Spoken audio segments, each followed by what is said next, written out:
You knew that, and you did it anyway. There's nothing to think about here. There's no argument. There's no excuse on the part of the behavior of the officer. He shouldn't even be allowed to cover the games anymore, and definitely should be suspended. And a receiver, take a look at it in slow motion.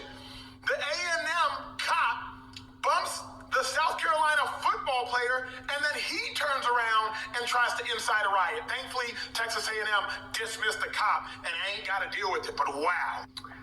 What happened at the Texas A&M South Carolina football game is unacceptable for an officer who is there to protect everyone in the stadium to walk toward those young players with that level of aggression, that level of intention, that level of purpose, and that purpose being nothing for good is something that just can't happen. And now, if you are these young men's parents, this is worst case scenario for you. This is something you've coached your kids through. You've told them how to behave. You've told them what to say. You've told them how to look, and you told them all of these things just to stay alive. And so now in this situation, someone who is in that stadium to protect them is the aggressor. And here's my biggest problem with the whole thing. There was 100,000 people in the stands. There were two entire football teams on the field, and there were millions of people watching on TV. So what kind of decisions does this officer make when no one is watching, when there are no immediate consequences?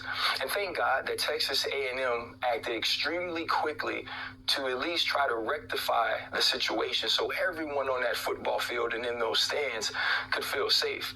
But this is a cautionary tale. This is a warning. There are those people that feel so entitled and so empowered and have that level of audacity and also intoxication on power that they believe that they're above the law. It's not just about protecting those young men on the field, which is something we have to do.